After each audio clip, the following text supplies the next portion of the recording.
Olá, sexto ano, tudo bem? Tá muito frio aí? Aqui tá geando, tô morrendo de frio, congelando. Ui, esse tempo é bom, né? Pra ver televisão, pra comer pipoca, pra tomar sopa. Agora, pra lavar louça, não é bom. Mas para estudar é. Ó, o tempo tá fresquinho, confortável, né? Você põe aquela meia, tá em casa, aquela meia não pode ser furada, porque senão a friagem entra, tá? Bota um casaco mais quentinho, toma aquele chazinho, aquele chocolate quente, gostosinho. E vamos começar? Vamos estudar? Porque esse tempo está propício. O que nós vamos fazer essa semana? Como nós vimos aí já 2 módulos do nosso livro, eu hoje vou fazer uma revisão com vocês desses conteúdos, tá bom? Vou dar uma passada rápida aí naquilo que nós já estudamos, para a gente relembrar, fixar. Se ficou alguma dúvida, vamos tentar tirar isso hoje, tá bem? E eu também vou deixar para vocês lá no Plural e no Google Classroom umas atividades sobre os temas das aulas de hoje, tá? Nós temos 3 tempos, né? Essa semana, então eu vou colocar aí atividades referentes aos conteúdos que nós vamos revisar. Tudo bem? E vamos começar, porque tá frio, a gente tem que esquentar, aquecer. Então vamos lá. Para nós começarmos, vocês estão vendo aí a minha telinha, meus slides bonitinhos. Então vamos lá.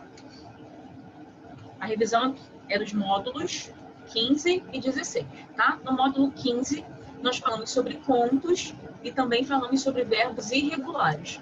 No módulo 16, nós falamos sobre acentuação gráfica e demos uma pincelada rapidinho em história em quadrinhos, ok? Então, a gente vai falar aí rapidinho sobre esses assuntos e vamos nós. Vamos começar a falar de conto? O que é um conto? Quem conta um ponto, aumenta um tom, vocês já ouviram isso? Por que a gente usa essa expressão, né? Esse provérbio? A gente fala dessa forma porque o conto é uma tradição oral, né? Conto é uma história passada oralmente de geração em geração.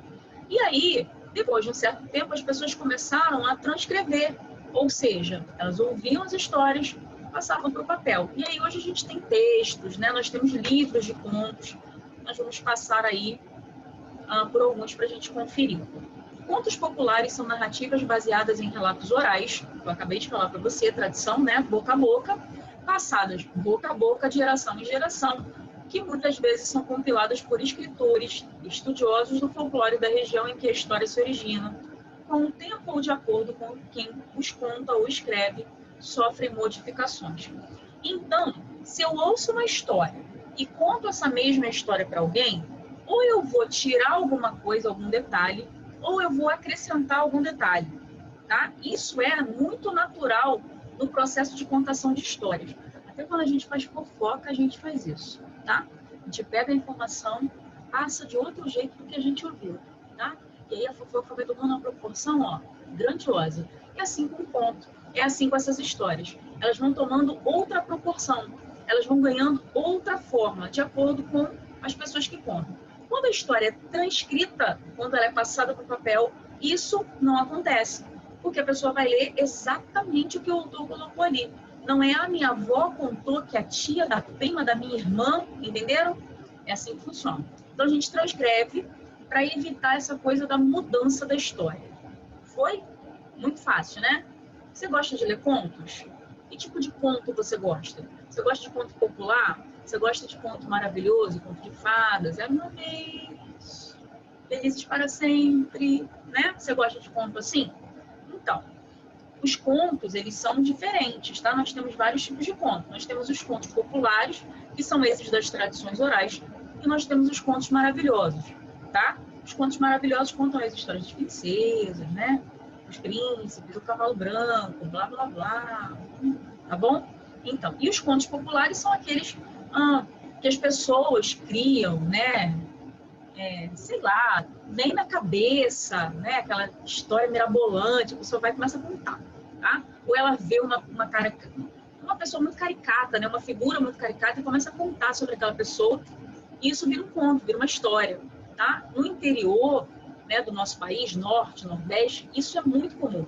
né, as pessoas começarem a contar a história, inventar um pouquinho, aumentar aqui, né, diminuir ali, e aí nós temos o conto popular, tá? A característica do conto popular é diferente da característica do conto maravilhoso. O conto maravilhoso, ele começa com Era uma Vez e normalmente termina com Felizes para Sempre, tá? Já o conto popular não começa dessa forma. Um dia, num lugar distante, não tem Era uma Vez, tá? Não é toda história que nós escrevemos que se inicia com Era uma Vez. Isso é muito importante. E a gente tem o hábito de, quando está escrevendo, já começar, né? Ah, vou inventar uma história. A professora de redação me pediu uma história, me pediu um conto. O que eu vou escrever? Era uma vez. Não. O conto popular não começa assim, tá? Quem começa assim, o que começa assim é o conto maravilhoso, tá bom? Estou mostrando para vocês aí alguns exemplos de livros com contos. Um cara que é muito conhecido no Brasil com essa questão de conto é Machado de Assis, tá? Ele é um cara que escrevia muitos contos, né? Um cara, olha a intimidade, né? Mas um autor, um grande autor, maravilhoso, que escrevia contos de diferentes tipos. Ele pegava essas histórias aí que ele via, né? Ele ia catando assim, ó, de pessoa em pessoa, e ia transcrevendo, tá bom? E aí eu coloquei outros exemplos de outros autores, tá? Nós não temos contos populares só no Brasil, tá? Nós temos contos populares ao redor do mundo. As pessoas contam histórias, nós somos seres comunicativos, a gente gosta de contar, de relatar. Ah, foi numa festa, você quer contar, você quer falar, tá? Só que os contos não são esses relatos que a gente faz da festa que a gente foi, mas de histórias aí que a nossa imaginação cria. E nós somos criativos, e o povo criativo, né? Isso é bom. Nós temos vários livros aí, com várias histórias fantásticas, histórias interessantíssimas, para nós mergulharmos, né? E nos embrenharmos aí na imaginação das pessoas, isso é muito legal. Bom, agora vamos para a parte da gramática, né? Porque conto é muito legal, conto aí tem esse quê de imaginação, né? De criatividade, e aí entram os verbos irregulares. Primeiro vamos lembrar o que é verbo regular e o que é verbo irregular. Vamos entrar nessa definição. O verbo regular, ele tem um padrão, tá bom? Tanto o radical quanto as desinências do verbo regular, elas obedecem a um padrão, tá? O irregular, não. Então, o verbo irregular, ele não segue um padrão, tá? Nem no radical, nem na desinência. Ou não no radical, ou não na desinência, tá bem? E o verbo regular, não. Ele vem linear. Ele tem linearidade na sua conjugação. Bonito, né? Linear. Vamos lá. Tenho aí exemplos para vocês de alguns verbos irregulares na primeira pessoa do singular. Primeira pessoa do singular, eu, tá bom? O verbo medir, olha aí, eu meço, né? Eu não mido, eu meço, tá? O verbo caber, eu caibo. O verbo valer, eu valho. O verbo polir, eu pulo. E aí você pode confundir com o verbo pular, tá bom? E é necessário, no caso deste verbo, um contexto para você poder compreender. Competir, eu compito. Gente, a primeira vez que eu ouvi a conjugação desse verbo na primeira pessoa do singular, eu fiquei enlouquecida. Eu falei, não é possível. Eu compito. Então tiraram isso, gente. Eu conferi, né? Conferi, me lasquei, estava certo. Olha só, tá? Então, eu compito. Aderir, eu adiro. Frear, eu freio. Digerir, eu digiro. Suar, eu suo. Soar, eu sou. Presta atenção na conjugação desses dois verbos aí, por favor. Você está na aula de educação física, está jogando aquele futebol, você está empolgado, fazendo aí vários gols, tá bom? Está aí jogando loucamente, defendendo zagueiro, artilheiro, centroavante, meia direita, meia esquerda, e está lá todo empolgado jogando. Você começa a suar, a calor. Então, você sua com U, tá bom? Agora, quando é soar de emitir som, aí é com O, tá? Porque não quero mais ouvir vocês falando isso errado, gente. Suar é de suor, tá? E soar é de som, ok? Você soa agressivo, você soa rude e você sua de calor. Você sua por causa da atividade física que você está praticando, ok? O verbo arguir, eu arguo, equivaler, eu equivalho, ansiar, eu anseio. Esse não é tão diferente, né? Rir, eu rio, esse também me deixava confusa. Me deixava. Na época que eu estudava, era um negócio assim, eu rio, tá certo isso? Mas tá certo, tá bom? Ouvir, eu ouço, e parir, eu pairo. Olha só, eu não pairo mais nada, chega. Vamos lá. Aí você tem outros exemplos, tá, de verbos, e aí vocês têm agora todas as pessoas verbais nessa tabela. Os verbos ser, estar, fazer, trazer, dar, ir, vir, ver e pôr. São todos verbos irregulares e vocês têm aí a conjugação de cada um deles. Vamos ver aqui o verbo dar. Eu dou, tu dás, ele, ela ou você dá, nós damos, eles, elas, vocês dão. Olha como é que muda. O verbo não é linear, tá bom? O verbo trazer. Trago, trazes, traz, trazemos, trazem. Olha aí a conjugação na primeira pessoa do singular. Ok? Presta atenção.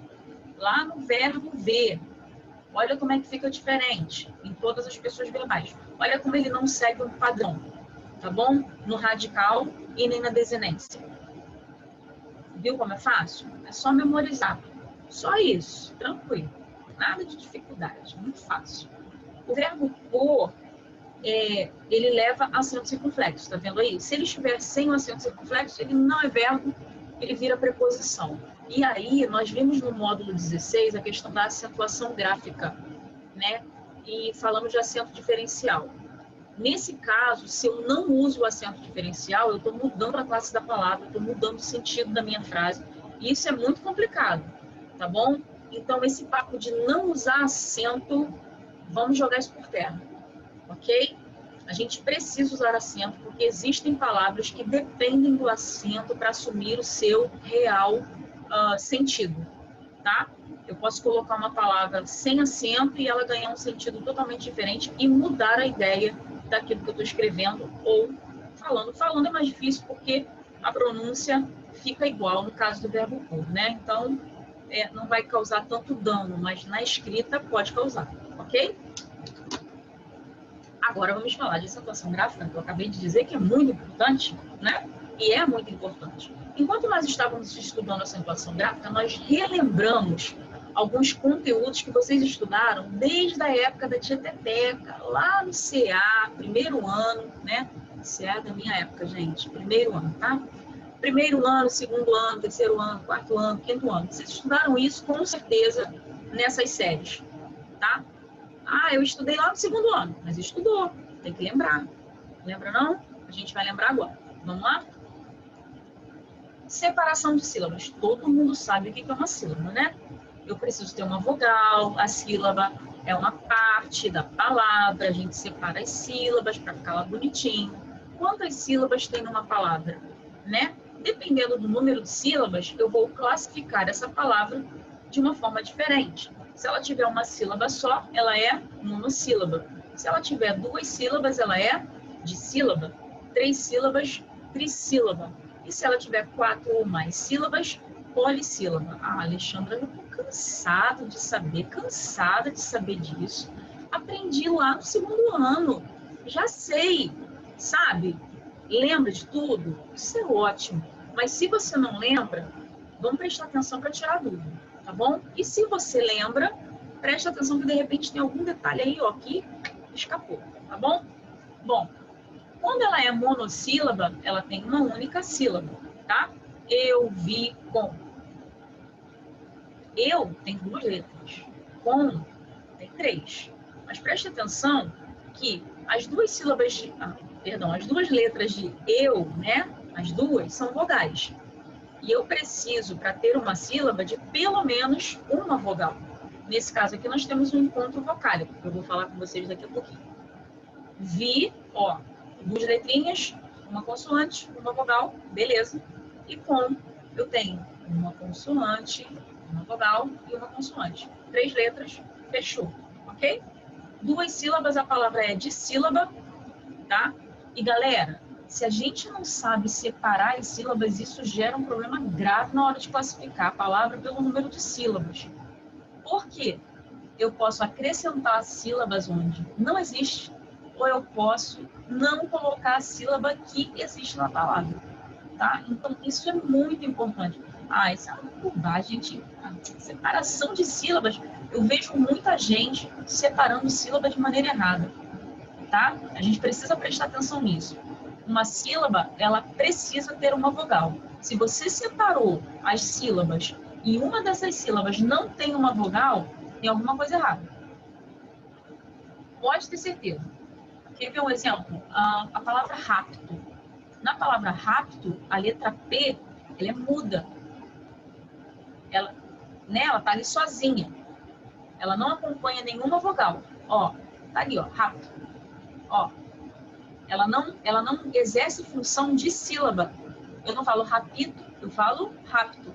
Então, na hora de separar, eu vou separar R-A-P, hífen, T-O, tá bom? Toda vez que você tiver uma consoante que não é acompanhada de uma vogal, ela precisa ser incluída na sílaba imediatamente anterior, tá? Então, no caso de rapto, a gente vai colocar o P junto do rapto, tá bom? Rapto. Não pode esquecer isso, tá? E quando ela é trissílaba, ela tem 3 sílabas, né? E polissílaba, 4 ou mais. Ah, a palavra tem 7 sílabas, polissílaba. Tem 5 sílabas, polissílaba. Tem 4 sílabas, polissílaba. Tá bom? Poli quer dizer muitas. Viu? Polissílaba. Muitas sílabas. Foi? Então, vamos lá. Os encontros vocálicos, que é muito fácil também, a gente estudou isso. Aliás, a gente estuda isso desde a classe de alfabetização, né? Desde o primeiro ano. E a gente estuda lá o ão, eu, ia, tá? A gente estuda isso. E aí, conforme o tempo vai passando, a gente vai acrescentando informações a esse conteúdo. No caso dos encontros vocálicos, vocês aprenderam que eu tenho ditongo crescente e ditongo decrescente. Primeiro, o que é um ditongo? O ditongo é quando eu tenho uma vogal e uma semivogal, ou eu tenho uma semivogal e uma vogal na mesma sílaba. Na mesma sílaba, aí eu tenho um ditongo. O ditongo ele vai ser decrescente se eu tiver uma vogal e uma semivogal. Na aula anterior, eu expliquei para vocês sobre essa questão. A vogal é a que tem o som forte. Então, imagina que a gente começa com o som aqui em cima, né, vogal, e depois a gente vem para a semivogal, que tem o som mais fraco. Então, ó, o som ele vem de cima para baixo. Então, ele vem decrescendo, tá? Ele vem ficando mais fraquinho. Por isso que o ditongo é decrescente. O ditongo é crescente quando a gente tem a outra ordem. A gente tem a semivogal, que é o som fraquinho, né? Indo para o som mais forte. Então, eu tenho semivogal indo para vogal. Então, o som, ó, ele vem de baixo para cima. Então, ele cresce, ó. O som vem crescente, ditongo crescente. Ok? A gente já viu que é ditongo crescente, decrescente, molezinha. A gente viu que o ditongo são duas, né? Vogal, semivogal, juntinhas na sílaba, elas não se separam. E o hiato? O que é o hiato? O hiato é quando eu tenho duas vogais, tá? Duas vogais. E como elas são fortes, a gente bota ali no mesmo lugar, dá ruim. Imagina um ringue. 2 brigões fortes, é o caso da vogal, no hiato. Entendeu? Eles são muito fortes, os 2 sons não dá certo. Da briga, da confusão que a gente faz, separa, bota uma vogal para cada sílaba. Acabou a briga, acabou a confusão. E aí a gente tem o hiato, tá bom? Vocês têm algumas palavras aí na tela de vocês.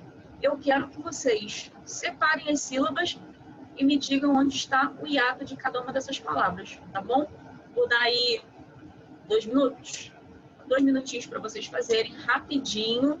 Daqui a pouco a gente volta.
E aí, foi?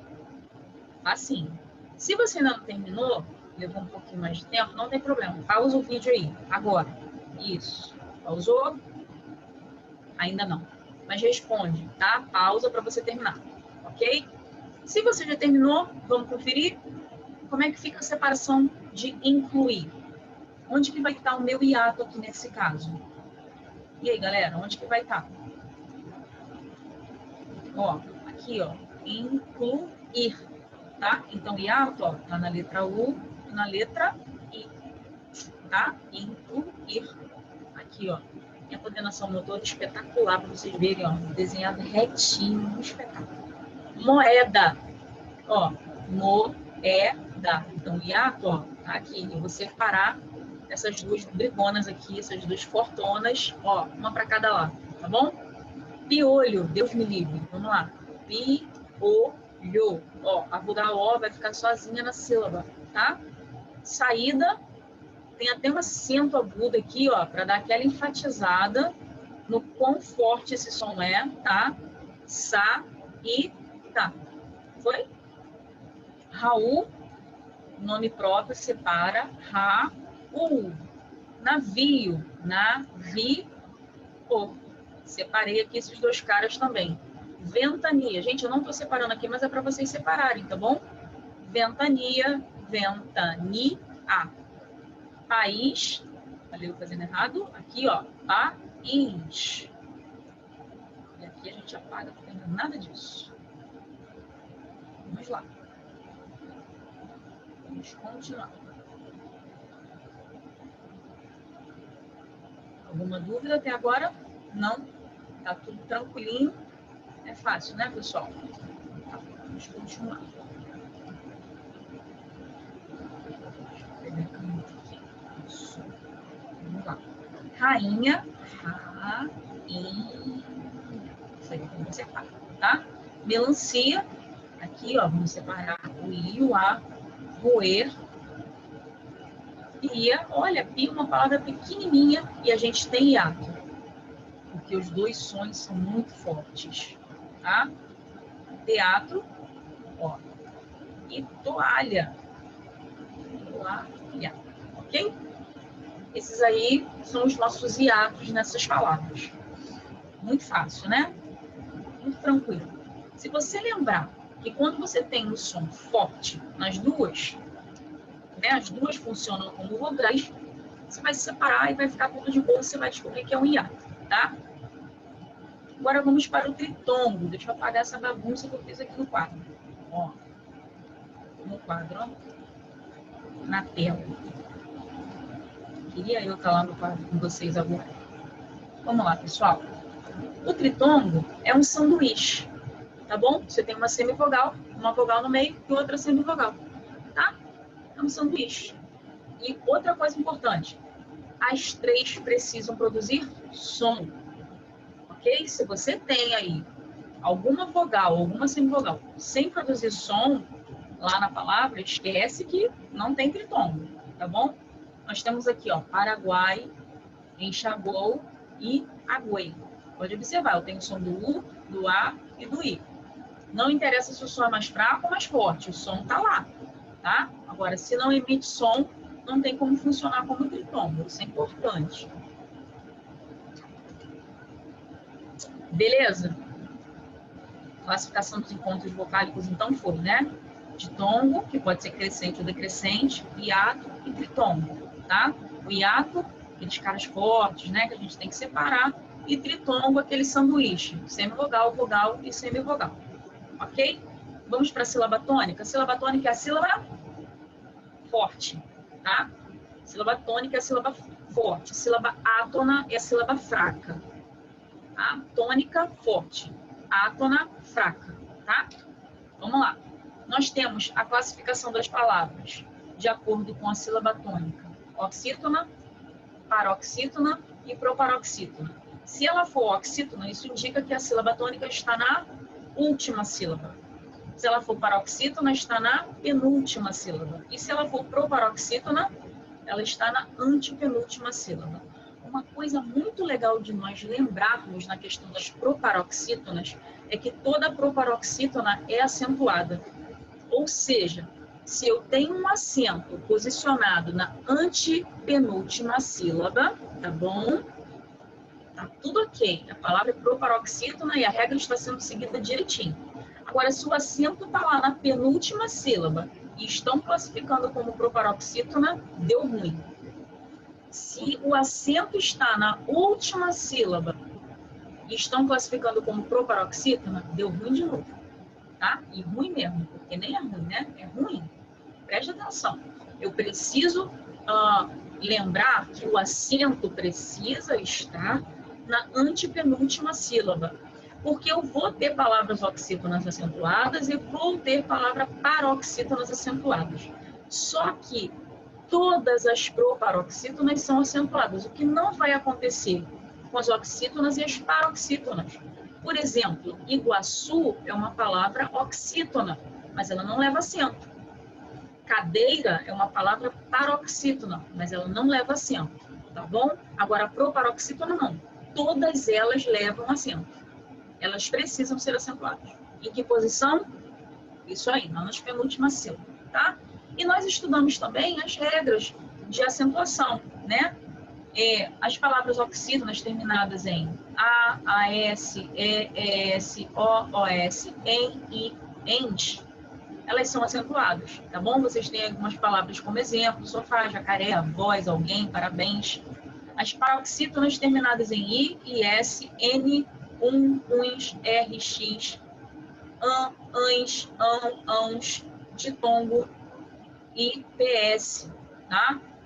PS, Alexandre, que é isso? Olha lá, a última palavra da lista aí, ó, bíceps, tá? Fórceps, são palavras que terminam em PS. Então, as paroxítonas terminadas assim, elas são acentuadas, ok? As proparoxítonas, como a gente acabou de conversar, todas levam acento, não tem discussão, não tem exceção, proparoxítona tem que ser acentuada, tá bom? Os hiatos I e U, acompanhados ou não de S, saúde, paraíso, faísca, balaústre. E aí, ó, o que é isso aí? É um ditongo, né? El, ei e oi são acentuados quando são abertos e tônicos. Chapéu, ideia e herói. Ideia não é mais acentuado de acordo com a nova regra, tá? Ideia, apesar de ser aberto, tá? A regra aí mudou, tá bom? Então, ideia não é mais acentuado. Mantém isso aí na sua ideia, tá? Não tem mais acento a palavra ideia.